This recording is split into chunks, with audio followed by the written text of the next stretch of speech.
Good morning student. Today we are going to study valence shell electron repulsion theory, जो बहुत ही important topic है। इससे question ज़्यादातर इसी से ही क्वेश्चन बनता है। अगर मैं इस चैप्टर में देखूं तो ज़्यादातर क्वेश्चन इसी टॉपिक से बनते हैं। दूसरा जो क्वेश्चन बनता है वो हाइब्रिडाइजेशन से बनता है और तीसरा एमओटी से बनता है। ठीक है, तो तीन जो क्वेश्चन है मेजर इन्हीं पोर्शन से पूछे जाते हैं। तो आज हम लोग बहुत इंपॉर्टेंट टॉपिक पढ़ने वाले हैं, valence shell electron repulsion theory. और इसका सिर्फ यूज़ 11th में नहीं है, 12th में भी हम कहीं कहीं पर इसका यूज़ करते रहेंगे। अब जब कॉलेज पढ़ेंगे तो भी इसका यूज़ होगा, है ना। केमिस्ट्री और आगे फर्दर पढ़ते जाएंगे तो ये बेसिक कंसेप्ट है। ओके, अभी होता क्या है valence shell electron repulsion theory. तो इससे पहले हमने देखा कि ऑक्टेट रूल के बहुत सारे ड्रॉबैक्स थे। ऑक्टेट रूल ने ये नहीं बताया कि किसी भी मॉलिक्यूल का शेप क्या होगा, उसकी ज्योमेट्री क्या होगी, उसके बारे में कोई भी इंफॉर्मेशन नहीं दिया। ठीक है, कि उस स्पेस में उसका स्ट्रक्चर क्या होगा, ट्रायंगल होगा, स्क्वायर होगा, क्या होगा, उसके बारे में कोई इन्फॉर्मेशन नहीं दी। तो फिर एक साइंटिस्ट आए, उसका नाम था Sidgwick and Powell. Okay, Powell. तो सिजविक और पावेल ने ये थ्योरी दी इन 1940। ठीक है, ये थ्योरी क्या है? This theory is use to predict the shape of the molecule. इस थ्योरी के थ्रू हम किसी मॉलिक्यूल का शेप प्रिडिक्ट कर सकते हैं। And it is the based on repulsion and interaction of the electron pairs in the valence shell of atoms. किस पे बेस्ड है? Repulsive interaction of the electron. ठीक है, it is based on the repulsive interaction of electron pairs in the valence shell of atom. किसी atom के valence shell में जो electrons हैं ना, उनमें जो रिपल्शन होता है उसकी थ्योरी पे ये बेस्ड है। क्योंकि आपको पता है जो इलेक्ट्रॉन्स हैं they all are negatively charge, तो उनके नेगेटिवली चार्ज क्लाउड में क्या होता है? एक रिपल्शन होता है। और इस रिपल्शन की वजह से ही एक वो पर्टिकुलर शेप ले लेते हैं मॉलिक्यूल्स। ठीक है, उनका जो शेप है वो किस पे डिपेंड करता है कि इलेक्ट्रॉन और इलेक्ट्रॉन के बीच जो रिपल्शन है वो कैसा है। तो उस पर ये थ्योरी बेस्ड है। तो इस थ्योरी के कुछ पोस्टुलेट्स हैं, तो एक एक करके हम वो सारे पोस्टुलेट्स देखते हैं कि क्या मेन पोस्टुलेट्स हैं। तो पहला पोस्टुलेट जो आपकी स्क्रीन पे दिख रहा है, the shape of a molecule depend on the number of valence shell electron pair around the central atom. किसी भी मॉलिक्यूल का शेप किस पर डिपेंड करता है कि उसके वैलेंस शेल में कितने नंबर ऑफ इलेक्ट्रॉन पेयर्स हैं, मतलब कितने लोन पेयर्स हैं, कितने बॉन्ड पेयर्स हैं। ठीक है, किसी भी जो एटम है, ठीक, मॉलिक्यूल है, मॉलिक्यूल का जो सेंट्रल एटम है, उस सेंट्रल एटम के वैलेंस शेल में कितने नंबर ऑफ बॉन्ड पेयर्स हैं, कितने नंबर ऑफ लोन पेयर्स हैं। एग्जाम्पल से समझते हैं। मेरे पास दो मॉलिक्यूल है BeCl2 और SO2। तो BeCl2 में सेंट्रल एटम है बेरिलियम, इसके आउटर मोस्ट शेल में 2 इलेक्ट्रॉन होते हैं। सल्फर जिसके आउटर मोस्ट शेल में 6 इलेक्ट्रॉन्स होते हैं। ठीक है, तो देखो दोनों में ही जो सेंट्रल एटम है उससे 2 एटम्स अटैच हैं। यहाँ भी सेंट्रल एटम से 2 क्लोरीन अटैच है, यहाँ भी सेंट्रल एटम से 2 ऑक्सीजन अटैच है। तो आप सोचेंगे कि इनका स्ट्रक्चर तो सेम होना चाहिए, पर ऐसा नहीं है। क्यों? क्योंकि अगर जब हम बेरिलियम क्लोराइड की बात करते हैं तो देखो इसमें बॉन्ड पेयर कितने हैं? 2 बॉन्ड पेयर हैं। ठीक है, यहाँ पर एक बॉन्ड पेयर है, यहाँ पर एक बॉन्ड पेयर, पर इसमें कोई भी लोन पेयर नहीं है। यहाँ पर कोई लोन पेयर दिख रहा है क्या? नहीं, यहाँ कोई लोन पेयर नहीं है। पर यहाँ पर जब मैं बात करूँ, इस सल्फर की बात करूँ, तो इस सल्फर पे देखो कितने बॉन्ड पेयर हैं? 1 2 3 4 बॉन्ड पेयर है, बट एक लोन पेयर है। ठीक है, सो यहाँ पर एक लोन पेयर है। इस लोन पेयर की वजह से ही इसका जो स्ट्रक्चर है SO2 का वो बेंड हो जाता है। ठीक है, क्योंकि यहाँ पर रिपल्शन हो रहा है। ये जो लोन पेयर है ये रिपेल कर रहे हैं इस बॉन्ड पेयर को और नीचे की तरफ रिपेल कर रहे हैं और इनका स्ट्रक्चर चेंज हो गया, जबकि यहाँ पर कुछ रिपल्शन के लिए है ही नहीं। ठीक है, यहाँ पर अगर इलेक्ट्रॉन होते तो वो इसको रिपेल करते, पर यहाँ इलेक्ट्रॉन है ही नहीं। यहाँ पर एक लोन पेयर है जो इस बॉन्ड पेयर के इलेक्ट्रॉन को, यहाँ पर लोन पेयर भी है, इन सबको वो रिपेल कर रहा हो। रिपेल करने की वजह से ये जो स्ट्रेट लाइन है वो कैसे हो गई है? नीचे आ गई है। ठीक है, सो वैलेंस शेल में कितने लोन पेयर हैं, बॉन्ड पेयर हैं, इस पे डिपेंड करता है किसी भी मॉलिक्यूल का शेप। ये था हमारा फर्स्ट पोस्टुलेट्स। दूसरा बोलता है pair of electrons in the valence shell repel one another since their electron clouds are negatively charged. ठीक है, ये जो इलेक्ट्रॉन पेयर हैं वो एक दूसरे को रिपेल करते हैं। क्यों रिपेल करते हैं? क्योंकि they are negatively charged. Same charge है और सेम चार्ज क्या होते हैं, एक दूसरे को रिपेल करते हैं। सो यहाँ पर रिपेल्शन हो रहा है, ये लोन पेयर, यहाँ पर भी एक लोन पेयर, तो आपस में रिपेल कर रहे हैं एक दूसरे को, ठीक है। बॉन्ड पेयर भी आपस को क्या करते हैं, एक दूसरे को रिपेल करते हैं। और इनका जो ऑर्डर होता है, ऑर्डर ऑफ रिपल्शन होता है, लोन पेयर और लोन पेयर के बीच में जो रिपल्शन होता है ना वो सबसे ज़्यादा होता है, ठीक है। अगर दो लोन पेयर है, यहाँ भी लोन पेयर, यहाँ भी लोन पेयर, तो लोन पेयर के बीच रिपल्शन सबसे ज़्यादा होगा देन लोन पेयर और बॉन्ड पेयर। और सबसे कम रिपल्शन होता है बॉन्ड पेयर और बॉन्ड पेयर के बीच में, मतलब इन दोनों के बीच में बॉन्ड पेयर के बीच में रिपल्शन कम होगा, बट लोन पेयर है तो उनके बीच रिपल्शन ज़्यादा होगा, ठीक है। सो ये है ऑर्डर ऑफ रिपल्शन कि लोन पेयर और लोन पेयर अगर दो हैं तो एक दूसरे को बहुत ज़्यादा रिपेल करते हैं, दो लोन पेयर आपस में एक दूसरे को बहुत ज़्यादा ही रिपेल करते हैं। So this is the order of repulsion. Third, these pair of electrons tend to occupy such position in space that minimize repulsion and thus maximize distance between them। अब क्या बोल रहे हैं कि इनके बीच रिपल्शन हो रहा है, इलेक्ट्रॉन पेयर्स के बीच क्या हो रहा है, रिपल्शन हो रहा है। अब आप सोचो, आपकी क्लास में दो लोग ऐसे हैं जिनके बीच बिल्कुल नहीं पटती है, वो लोग आपस में एक दूसरे से लड़ाई झगड़ा ही करते हैं, एक दूसरे को रिपेल करते रहते हैं। तो जब उनका क्लास में अरेंजमेंट होगा, अगर टीचर देखेगी भाई ये दोनों बच्चे बहुत लड़ते हैं, तो इनको ऐसी जगह बिठाया जाए ताकि इनका कोई इंटरेक्शन ही ना हो, ठीक है, थोड़े दूर दूर बैठा दिया जाए ताकि इनके बीच कोई इंटरेक्शन ही ना हो। एक को फर्स्ट बेंच में तो एक को डायगनली एकदम लास्ट बेंच में बिठा दिया जाए, ठीक है, या एक को इस कोने में एक को इस कोने में, इतना दूर उनके बीच का डिस्टेंस हो कि दोनों के बीच कोई इंटरेक्शन ही ना हो, ठीक है। तो वही केस यहाँ पर भी होता है कि जो इलेक्ट्रॉन पेयर्स हैं उनमें रिपल्शन होता है, और रिपल्शन की वजह से वो ऐसा एक दूसरे से इतने दूर जाना चाहते हैं कि उनके बीच में जो इंटरेक्शन है, रिपल्शन का जो फोर्स है वो क्या हो जाए, कम हो जाए, तो वो मैक्सिमम डिस्टेंस स्पेस में ले लेते हैं। नेक्स्ट है the valence shell is taken as a sphere with electron pair localizing on the spherical surface at the maximum distance from one another, ठीक है। वैलेंस शेल को हम एक स्फीयर की तरह कंसिडर करेंगे, ठीक है। जैसे कि ये BeCl2 है, उसका जो वैलेंस शेल है इसका, उसको हम एक स्फीयर की तरह रिप्रेजेंट करेंगे, ठीक है। अब स्फीयर में मिडिल में, स्फीयर के मिडिल में आप सेंट्रल एटम को एज्यूम करो, ठीक है। ये एक स्फीयर है और स्फीयर के मिडिल में आप सेंट्रल एटम को कंसिडर करो। अब क्लोरीन के दो एटम कहाँ रखें कि उनके बीच का डिस्टेंस सबसे ज़्यादा हो। अगर मैं क्लोरीन के एक एटम यहाँ रख दूँ, एक एटम यहाँ रख दूँ, तो देखो दोनों के बीच का डिस्टेंस मैक्सिमम है क्या, नहीं। यहाँ रख दूँ तो नहीं, पर अगर मैं क्लोरीन का एक एटम यहाँ एक एटम यहाँ रख देती हूँ तो अब देखो, अब क्लोरीन और क्लोरीन के बीच में मैक्सिमम, यहाँ पर जो बॉन्ड पेयर है, बॉन्ड पेयर उनके बीच क्या है, मैक्सिमम रिपल्शन है। यहाँ पर भी लोन पेयर होंगे ना क्लोरीन के, सो यहाँ पर क्लोरीन और क्लोरीन के जो लोन पेयर है उनके बीच क्या है, डिस्टेंस मैक्सिमम है ना। यहाँ पर जो लोन पेयर है उनके बीच का डिस्टेंस क्या है, मैक्सिमम है।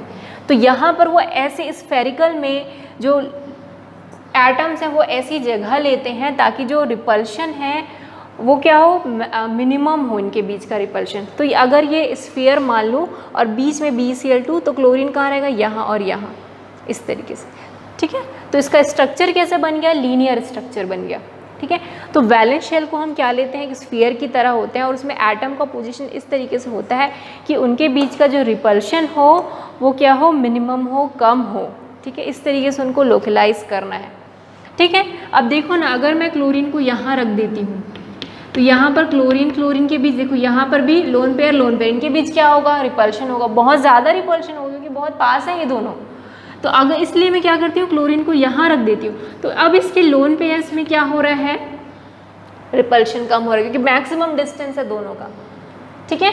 तो अब रिपल्शन कम होगा। तो मुझे इस तरीके से एटम्स को प्लेस करना है, ये खुद ही इस तरीके से अरेंज हो जाते हैं, ठीक है। ये एटम्स जो है खुद ही इस तरीके से अरेंज हो जाते हैं कि इनके बीच जो रिपल्शन है इलेक्ट्रॉन पेयर के बीच वो क्या हो, सबसे कम हो, और इसी वजह से ये डिफरेंट शेप्स ले लेते हैं।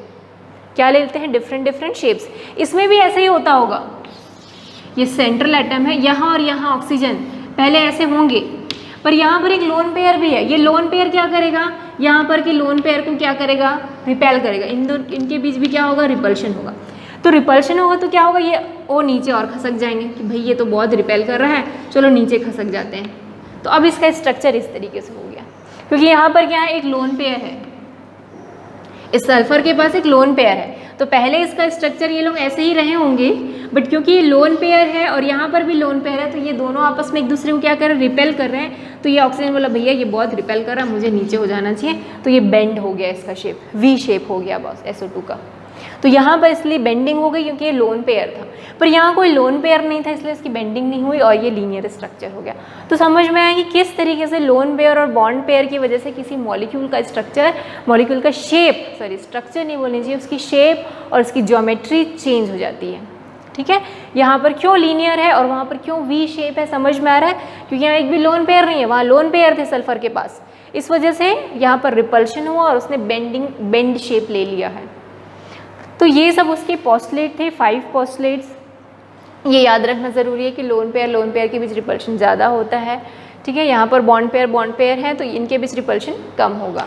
सो ये चीज़ें याद रखने वाली हैं। ठीक, अब इसी को ध्यान में रखकर हम सारे मॉलिक्यूल्स के ना शेप डिसाइड करेंगे। ठीक है, अगर हमको किसी भी मॉलिक्यूल में पता चल गया कि सेंट्रल एटम में कितने लोन पेयर हैं, कितने बॉन्ड पेयर हैं, हमारा अल्टीमेट एम क्या होगा, हमको ये पता करना कि सेंट्रल एटम में कितने लोन पेयर हैं, कितने बॉन्ड पेयर हैं।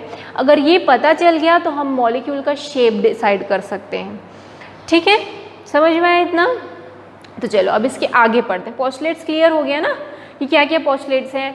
क्या होता है, जो वैलेंस शेल के इलेक्ट्रॉन्स हैं वो एक दूसरे को रिपेल करते हैं, bond pair lone pair electron आपस में एक दूसरे को रिपेल कर रहे हैं और रिपेल करने की वजह से वो स्पेस में इस तरीके का अपनी जगह ऑक्यूपाई कर लेते हैं कि उनमें मिनिमम रिपल्शन हो, इतना मैक्सिमम डिस्टेंस वो आपस में ले लेते हैं और इसी वजह से हर एक मॉलिक्यूल अलग अलग शेप के होते हैं। क्लियर हुआ? तो चलो अब आगे पढ़ते हैं different types of molecules which is based on this VSEPR theory. So different types of molecules पढ़ते हैं। वेस्पर थ्योरी में मॉलिक्यूल्स को अलग अलग टाइप से डिफरेंशिएट किया गया है ना। पहले वो मॉलिक्यूल्स हैं which do not have lone pairs, ऐसे मॉलिक्यूल्स जिसमें लोन पेयर होते ही नहीं, उसमें क्या होते हैं, सिर्फ बॉन्ड पेयर्स होते हैं। ठीक है, सो उस केस में उस मॉलिक्यूल की ज्योमेट्री क्या होगी और शेप क्या होगी हम पढ़ेंगे। अब आप बोलोगे ज्योमेट्री और शेप क्या होता है, दोनों एक जैसे ही लगते हैं, तो नहीं, एक चीज़ यहाँ पर एक नोट कर लेना आप अपनी कॉपी में। सबसे पहले ये नोट कर लो कि ज्योमेट्री जब हम बोलते हैं तो हम लोन पेयर को भी कंसिडर करते हैं और बॉन्ड पेयर को भी कंसिडर करते हैं। ठीक है, ज्योमेट्री में क्या करते हैं, लोन पेयर और बॉन्ड पेयर दोनों को ही कंसिडर करते हैं, बट जब हम किसी मॉलिक्यूल्स की शेप की बात कर रहे हैं तो हम सिर्फ बॉन्ड पेयर को ही कंसिडर करेंगे, लोन पेयर को कंसिडर नहीं करेंगे। So this is the difference between geometry and shape of the molecule. जब हम बोलेंगे ज्योमेट्री ऑफ द मॉलिक्यूल तो हम किसको कंसिडर करेंगे, लोन पेयर और बॉन्ड पेयर दोनों को ही कंसिडर करेंगे, पर जब हम शेप लिखेंगे तो सिर्फ बॉन्ड पेयर को ही कैलकुलेट करेंगे, उसी को ही कंसिडर करके किसी भी मॉलिक्यूल्स का शेप बताएंगे। तो ये इंपॉर्टेंट है, इसको ध्यान रखेंगे। ठीक है, अब जब ऐसे मॉलिक्यूल जिसमें लोन पेयर है ही नहीं, है ना, तो लोन पेयर नहीं है, तो ऐसे मॉलिक्यूल जिसमें लोन पेयर नहीं होते तो जो ज्योमेट्री होगी वही शेप होगा, क्योंकि लोन पेयर तो है नहीं, लोन पेयर 0 है, तो दोनों केस में क्या होगा, BP ही आएगा, बॉन्ड पेयर। तो जब ऐसे मॉलिक्यूल जिसमें लोन पेयर है ही नहीं, उनका ज्योमेट्री और उनका शेप एक ही होता है। पर आगे हम ऐसे मॉलिक्यूल्स के बारे में भी पढ़ेंगे जिनमें लोन पेयर होगा, बॉन्ड पेयर भी होगा, तो उस केस में मॉलिक्यूल की ज्योमेट्री अलग होगी और शेप अलग होगा। पर ये वाले केस जो है इसमें क्या होगा, ज्योमेट्री और शेप एक ही होंगे क्योंकि इसमें कोई भी लोन पेयर नहीं है। तो अब हम पढ़ेंगे उस मॉलिक्यूल्स के बारे में, उस मॉलिक्यूल्स के स्ट्रक्चर के बारे में, उसके शेप्स के बारे में, उसकी ज्योमेट्री के बारे में जिसमें एक भी लोन पेयर नहीं है। तो पहला जो मॉलिक्यूल का टाइप है इट इज़ AB2 टाइप, मतलब एक सेंट्रल एटम होगा और उसके दोनों तरफ दो उसके एटम्स होंगे, अलग एक एटम होगा। ठीक है, कॉर्नर एटम्स बोलना चाहिए। तो एक सेंट्रल एटम और 2 कॉर्नर एटम होंगे, AB2 टाइप का स्ट्रक्चर होगा। तो इसमें आप देखो AB2 टाइप का स्ट्रक्चर है, मतलब कैसा होगा, इस टाइप का, है ना। तो कितने बॉन्ड पेयर है या कितने नंबर ऑफ इलेक्ट्रॉन पेयर्स कितने हैं, 1 2, तो 2 इलेक्ट्रॉन पेयर्स हैं इसमें। ठीक है, अब 2 इलेक्ट्रॉन पेयर है तो इसका जो ज्योमेट्री है, इसकी ज्योमेट्री कैसे होगी, इस तरीके से ही होगी। ठीक है, यहाँ पर एक सेंट्रल एटम या बीच में सेंट्रल एटम और 2 कॉर्नर एटम, इनके बीच का जो एंगल होता है वो होता है 180 डिग्री का। ठीक है, और इनका शेप क्या लिखोगे आप, शेप लिखोगे लीनियर, इसकी ज्योमेट्री भी क्या है, लीनियर। ठीक है, क्योंकि लीनियर समझते हैं, एक लाइन जैसी। सो लीनियर स्ट्रक्चर है इसका, शेप भी लीनियर है, क्योंकि अगर कोई मॉलिक्यूल जिसमें लोन पेयर नहीं है तो जो उसकी ज्योमेट्री होती है वही उसका शेप होता है। सो समझ में AB2 टाइप का हम पढ़ चुके हैं। अभी BCl2 का मैंने एग्जाम्पल दिया था कि क्या होता है, सेंट्रल एटम बीच में होगा, है ना। इस तरीके से अगर स्फीयर देखें तो सेंट्रल एटम बीच में होगा और जो कॉर्नर एटम है वो ऐसी स्पेस लेंगे इस स्फीयर में कि उनके बीच का डिस्टेंस क्या हो, मैक्सिमम हो, ताकि रिपल्शन मिनिमम हो। ठीक है, तो इस तरीके से उन्होंने ऐसी जगह ले ली इन दोनों कॉर्नर एटम ने कि अब इनके बीच का रिपल्शन क्या हो गया, सबसे कम। तो इस केस में इनका शेप क्या हो गया, लीनियर।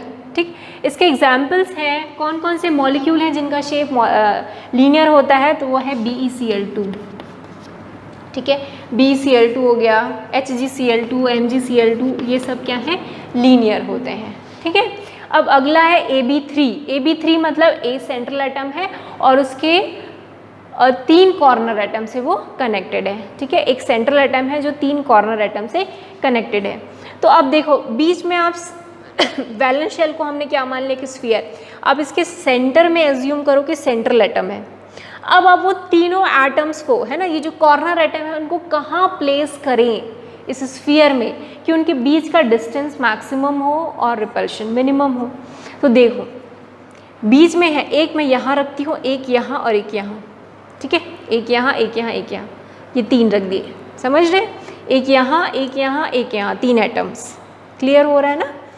ये एक स्फीयर है जिसको हम वैलेंस शेल मान देते हैं। इसके सेंटर में क्या होगा, सेंट्रल एटम। मुझे 3 कॉर्नर एटम को इस शेल में इस तरीके से प्लेस करना है कि उनके बीच का डिस्टेंस मैक्सिमम हो। तो मैं कैसे प्लेस करूँगी, एक यहाँ ऊपर कर देती हूँ, एक यहाँ कर देती हूँ, एक यहाँ, 3, 1 2 3। तो क्या होगा, उनके बीच का डिस्टेंस मैक्सिमम होगा। तो मैं कैसे प्लेस करूँगी इसको, अच्छा इसमें नंबर ऑफ इलेक्ट्रॉन पेयर्स कितने होंगे, 3 होंगे, क्योंकि 3 से जुड़ा हुआ है ये। सो 3 इलेक्ट्रॉन पेयर्स होंगे। अब इनका स्ट्रक्चर देखो तो क्या होगा, ज्योमेट्री पहले देखते हैं। तो एक जो है A सेंट्रल में रहेगा और B इस तरीके से स्पेस ऑक्यूपाई करेंगे ताकि उनके बीच का डिस्टेंस क्या हो, मैक्सिमम हो और रिपल्शन कम हो। अब इनके बीच का एंगल क्या होगा, 120 डिग्री का, सभी का, इन सब के बीच का एंगल कितना होगा, 120 डिग्री का। तो इसकी ज्योमेट्री आपको क्या देख रही है, इसकी ट्राइगोनल प्लेनर, प्लेन है ये। ठीक है, ट्राइगोनल प्लेनर है इसकी ज्योमेट्री, प्लेनर ज्योमेट्री है इसकी। ठीक है, अब जो ज्योमेट्री है वही शेप होगा। मैंने बोला था कि अगर कोई लोन पेयर नहीं है मॉलिक्यूल्स में तो जो ज्योमेट्री है वही उसकी शेप है। तो उसका शेप भी क्या होगा, ट्राइगोनल प्लेनर, सेम शेप भी वही होगा। अब इसके एग्जाम्पल देख लो, इसके एग्जाम्पल होते हैं BF3। एग्जाम्पल क्या है इसका, BF3, और क्या है, BCl3। ये सब इसके एग्जाम्पल हैं। ओके, सो सेकेंड टाइप का मॉलिक्यूल है AB3, है ना। इसमें सारे बॉन्डेड इलेक्ट्रॉन्स हैं, कोई भी लोन पेयर नहीं है। सो AB3, इसमें 3 इलेक्ट्रॉन पेयर है ना। एक सेंट्रल एटम होगा, उसके 3 कॉर्नर एटम इस तरीके से अरेंज्ड रहेंगे कि उनके बीच का रिपल्शन मैक्सिमम हो, मैक्सिमम डिस्टेंस लेंगे, रिपल्शन मिनिमम होगा, और वो स्पेस में ऐसी मैक्सिमम जगह लेंगे ताकि उनके बीच रिपल्शन मिनिमम हो जाए। तो उन्होंने जगह ले ली और क्या बन गया हमारा शेप, ट्राइगोनल प्लेनर। उसके एग्जाम्पल हैं, अगर एग्जाम में आता है कि BCl3 का स्ट्रक्चर क्या होगा, उसका शेप क्या होगा, उसकी ज्योमेट्री क्या होगी। सो BCl3 का शेप क्या होगा, ट्राइगोनल प्लेनर। ठीक है, प्लेनर। ठीक, अब अगला जो है मॉलिक्यूल वो हमारा AB4 टाइप का, मतलब एक सेंट्रल एटम है, उससे 4 कॉर्नर एटम बंधे हुए हैं। मतलब एक सेंट्रल एटम होगा एक और उस पर 4 इस तरीके से रहेंगे। ठीक, तो कितने बॉन्ड हैं इसमें, 4 बॉन्ड है, मतलब 4 बॉन्ड पेयर्स हो गए। ठीक है, 4 बॉन्ड पेयर्स हो गए। अब इनका स्ट्रक्चर कैसा होगा, है ना। इनका स्ट्रक्चर उस शेल में आपको कंसिडर करना है कि ये बीच में सेंट्रल है और कहाँ पर इन चारों एटम को इस शेल में, स्फीयर में कहाँ अरेंज करें कि उनका डिस्टेंस क्या हो जाए मैक्सिमम, ताकि रिपल्शन कम हो। ठीक है, तो इस केस में जो स्ट्रक्चर होता है वो होता है टेट्राहेड्रल। क्या स्ट्रक्चर है, टेट्राहेड्रल। टेट्राहेड्रल स्ट्रक्चर कैसे होता है अगर मैं देखूँ, चौक से बनाते हैं, ठीक। सो बीच में आप यहाँ पर मान लो ये जो सेंट्रल एटम है, ठीक है, तो एक जो एटम है वो यहाँ कनेक्टेड होगा, एक यहाँ कनेक्टेड होगा, सेंट्रल एटम को कंसिडर करो, ठीक है, और एक यहाँ, क्योंकि 3D शेप है ना, 3D में रहेंगे, इस तरीके से होगा सेंट्रल एटम। यहाँ बीच में जो है सेंट्रल एटम होगा, यहाँ बीच में, यहाँ एक एटम होगा, क्योंकि AB4 है ना, तो 4 कॉर्नर एटम है इसमें, एक सेंट्रल है, 4 कॉर्नर है, तो बीच में यहाँ पर क्या होगा, यह सेंटर में सेंट्रल एटम होगा, यहाँ एक कॉर्नर एटम, यहाँ यहाँ यहाँ। तो इस तरीके से जो स्ट्रक्चर है वो है टेट्राहेड्रल। इसको क्या बोलते हैं हम, टेट्राहेड्रल स्ट्रक्चर। इसका बहुत अच्छा एग्जाम्पल है methane. Methane has a tetrahedral structure, ठीक है। तो इसका स्ट्रक्चर अगर मैं ड्रॉ करूँ,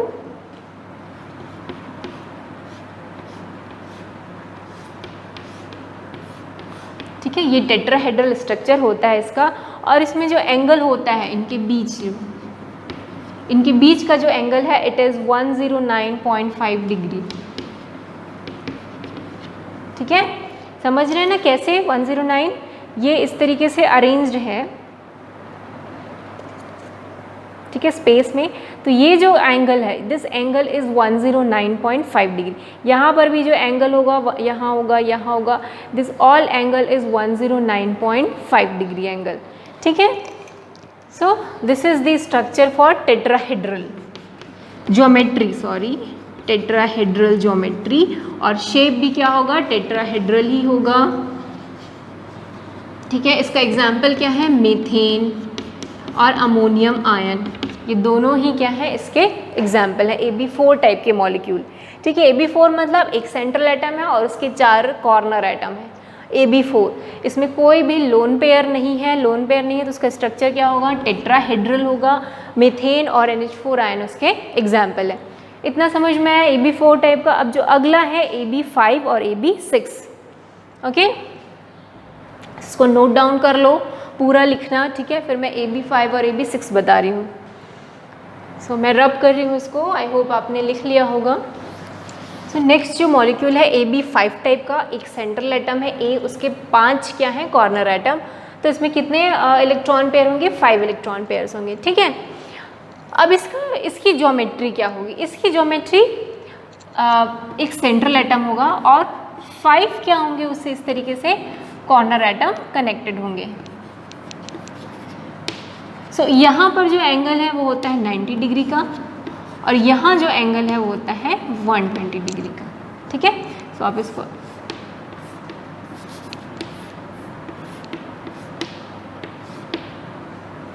तो this is the triangular bipyramidal, यहाँ पर एक ट्रायंगल बनेगा, ठीक है, और यहाँ पर भी एक ट्रायंगल बनेगा। सो ये 2 ट्रायंगल है, ठीक है। So this shape is triangular bipyramidal. Geometry भी वही, शेप भी वही। ट्रायंगुलर बाइपिरामिडल को आप इस तरीके से समझ सकते हैं, एक ये ऐसा पिरामिड है ना, इसके नीचे और पिरामिड होगा। बाइपिरामिडल है ना, बाइपिरामिडल मीन्स एक पिरामिड ऊपर एक पिरामिड नीचे। आप सोचो ना, विजुलाइज कियो, यहाँ पर एक पिरामिड है, ऐसा ही पिरामिड एक नीचे होगा, ठीक है। तो देखो 5 एटम कैसे कैसे होंगे कॉर्नर, एक यहाँ, एक यहाँ, एक यहाँ, एक यहाँ, 3 हो गए, ठीक है, 1 2 3 4 और यहाँ पर 5 हुआ। तो आप इसी तरीके का शेप समझो, ट्रायंगुलर बाइपिरामिडल मतलब ये ऐसा ही है। एक ये ट्रायंगुलर पिरामिड है, एक पिरामिड है ट्रायंगुलर का, इसके नीचे ही एक और ऐसे ही पिरामिड होगा, नीचे भी, दोनों का बेस कॉमन होगा, ठीक है, इस तरीके से। और बीच में सेंट्रल एटम होगा यहाँ पर कहीं पर, एक यहाँ एटम, एक यहाँ, एक यहाँ, एक यहाँ और एक यहाँ, ऐसा होगा कि नहीं, एक बस मिलेगा आपको, इसी तरीके से ऊपर नीचे भी रहेगा। सो ये शेप जो होगा, इसके नीचे अगर एक और पिरामिड जोड़ दे तो वही शेप है ट्रायंगुलर बाइपिरामिडल, ठीक है। सो इनका ज्योमेट्री भी वही है, शेप भी वही है।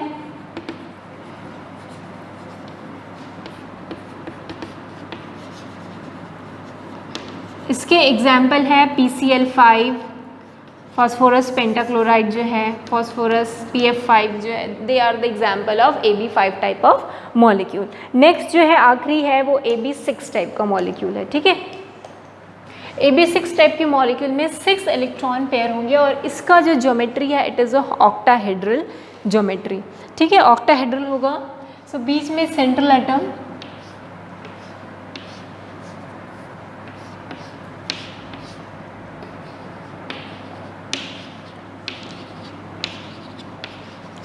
जैसे टेट्राहेड्रल होता है ना, वैसे ही क्या होता है, ऑक्टाहेड्रल भी होगा।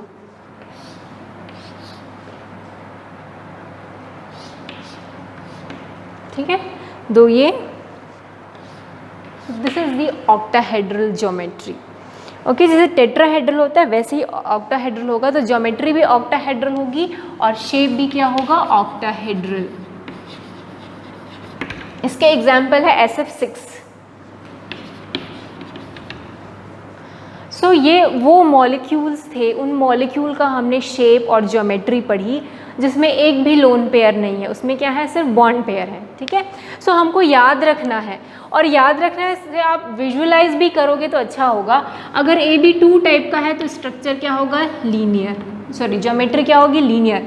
AB3 टाइप का है तो ज्योमेट्री क्या होगी, हमने क्या पढ़ा, ट्रायगोनल प्लेनर। ठीक है, अगर AB4 टाइप की है तो ज्योमेट्री क्या होगी, टेट्राहेड्रल। अगर AB5 टाइप का है तो क्या होगा, हमने देखा ट्रायंगुलर बाइपिरामिडल, और अगर AB6 टाइप का है तो ऑक्टाहेड्रल। ठीक है, तो अगर कोई भी मॉलिक्यूल आपको दिया गया है तो हम उसमें वही निकालेंगे कि कितने लोन पेयर हैं, कितने बॉन्ड पेयर हैं, फिर टाइप्स ऑफ मॉलिक्यूल निकाल के हम जान जाएंगे कि उसका स्ट्रक्चर क्या है।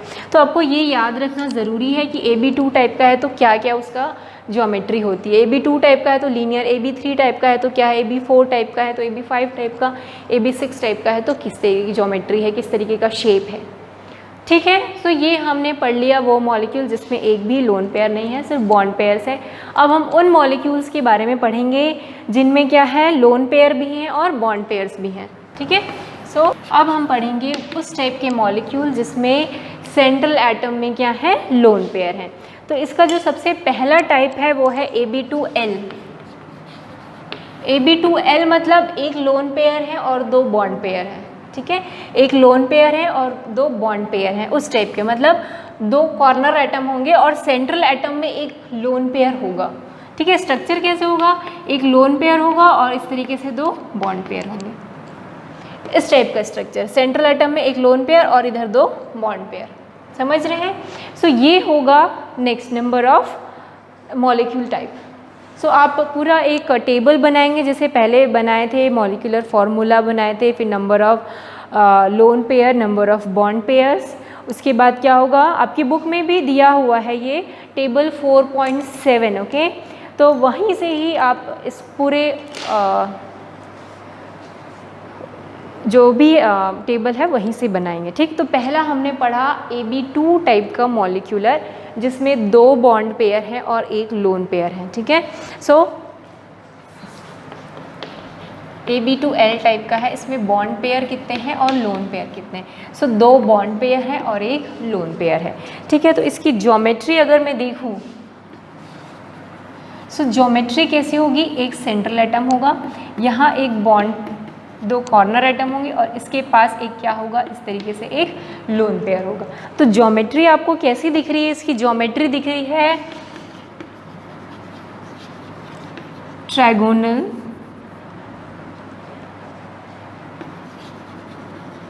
प्लेनर। ठीक है, ज्योमेट्री क्या दिख रही है, ट्रायगोनल प्लेनर। अभी कुछ देर पहले मैंने सबसे पहले बताया था कि ज्योमेट्री में हम लोन पेयर को भी कंसिडर करते हैं और बॉन्ड पेयर को भी। ठीक है, सो मैंने जब लोन पेयर, बॉन्ड पेयर सबको कंसिडर किया तो मुझे ज्योमेट्री मिली ट्रायगोनल प्लेनर।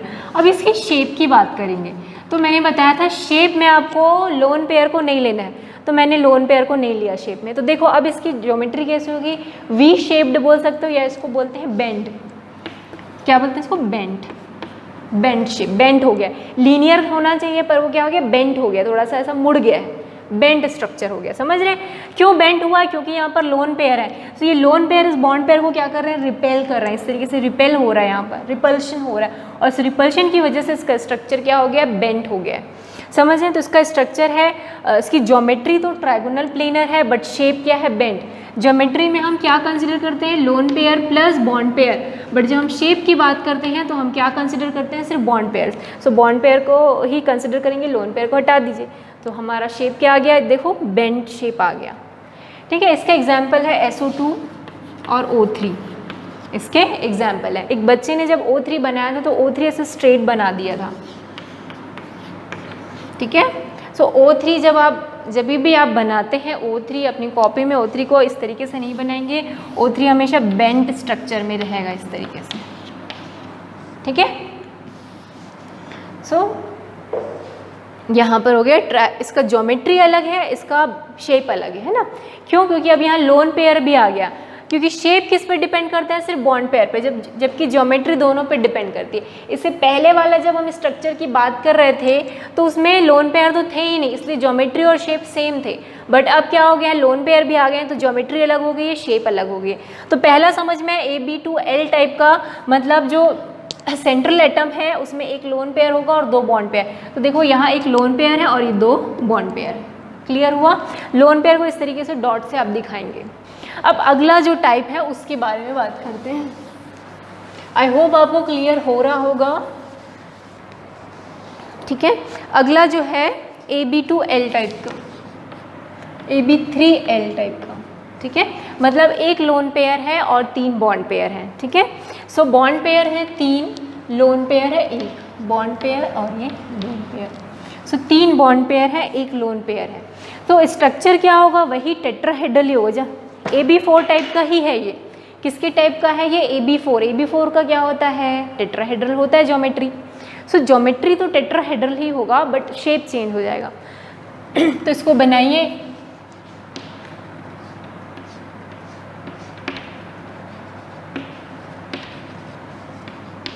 सो ज्योमेट्री क्या है, टेट्राहेड्रल, ज्योमेट्री हो गई टेट्राहेड्रल। पर जब शेप बनाएंगे तो शेप के लिए हमको क्या कंसिडर नहीं करना, ऊपर का हटा दो। तो अब ये बचा आपका। अब बताओ इसका शेप क्या हुआ, इसका हो गया ट्रायगोनल पिरामिडल। इस तरीके से शेप हो गया पिरामिड की तरह, कि बीच में सेंट्रल एटम होगा। इसके बीच में आप सेंट्रल एटम को जूम कर दो, यहाँ यहाँ यहाँ और यहाँ 3 क्या है हमारे, इस तरीके से। ठीक है, ये सेंट्रल एटम हो गया, ये बीच में यहाँ पर this is the central atom, और बाकी के जो कॉर्नर एटम है एक यहाँ एक यहाँ एक यहाँ। तो शेप क्या हो गया, देखो इसका ट्रायगोनल पिरामिडल। तो इसलिए इसका जो शेप है it is a trigonal pyramidal. So geometry is a tetrahedral and shape is trigonal pyramidal. अच्छा, आपको कभी डाउट होता है तो आप प्लीज़ कॉल करना, व्हाट्सएप कॉल कर सकते हैं, वीडियो कॉल कर सकते हैं, पर मैसेज में कुछ भी चीज़ एक्सप्लेन करना मेरे लिए बहुत मुश्किल होता है ना। कितना लिखूंगी मैं, कितना टाइप करूँगी। तो अगर आपको कभी भी पढ़ते पढ़ते डाउट होता है ना तो आप प्लीज़ कॉल करेंगे मुझे, ओके। तो ज्योमेट्री और शेप डिफरेंस समझ में आ रहा है। ज्योमेट्री में मैं क्या कंसिडर कर रही हूँ, लोन पेयर को भी और बॉन्ड पेयर्स को भी, पर जब मैं उसका शेप बताती हूँ तो मैं इसको कंसिडर नहीं करती। तो देखो ये क्या बन गया, एक पिरामिड बन गया। ओके, सो इसका शेप है ट्रायगोनल पिरामिडल, जबकि इसका ज्योमेट्री है टेट्राहेड्रल। इसका एग्जाम्पल है NH3। ठीक है, अब दूसरा अगला टाइप का जो है वो है AB2L2 टाइप का, मतलब 2 बॉन्ड पेयर और 2 लोन पेयर। ठीक है, तो 2 बॉन्ड पेयर हैं, 2 लोन पेयर हैं। सो यहाँ पर 2 लोन पेयर लगा दो और यहाँ पर 2 बॉन्ड पेयर लगा दो। ठीक है, ये एकदम स्ट्रेट नहीं रहेगा, थोड़ा सा तिरछा दिखाएंगे इस तरीके से। ये तिरछा ना पीछे वाली लाइन बता रहा है। ठीक है, ये जो मैंने बनाया है ना, एक बार फिर से मैं बता देती हूँ आपको। This is the tetrahedral structure.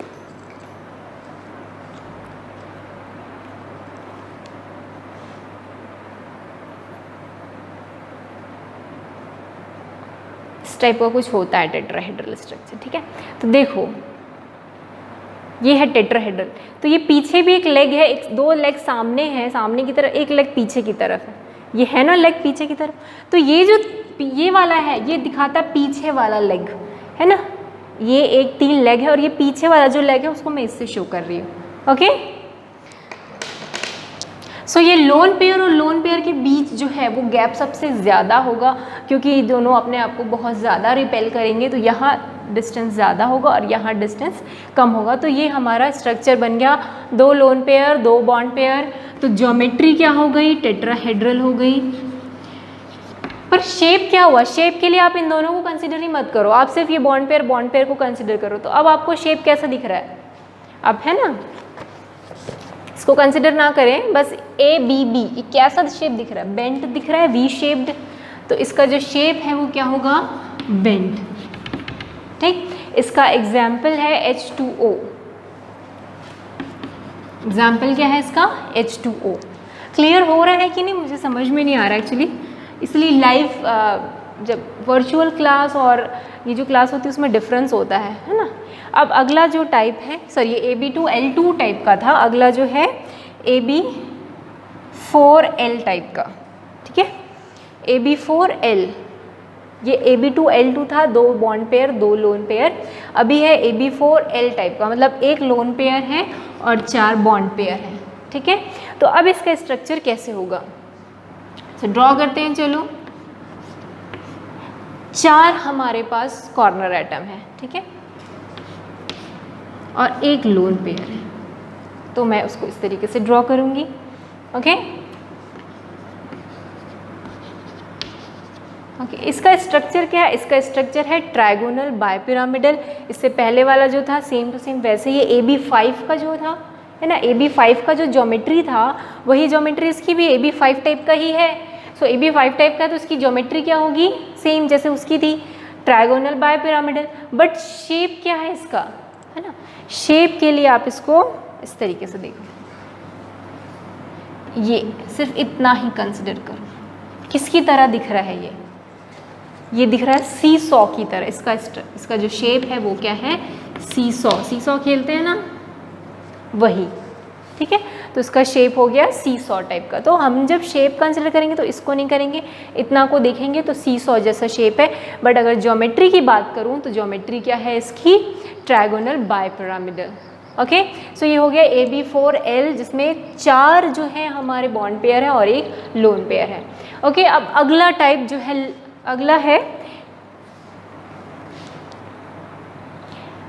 अगला जो 3 है कैटेगरी, ये वीडियो काफ़ी लंबा हो गया है, सो अगली जो 3 कैटेगरी है उसको हम लोग नेक्स्ट वीडियो में पढ़ते हैं और कुछ एग्जाम्पल भी मैं आपको बताते जाऊँगी। ठीक है।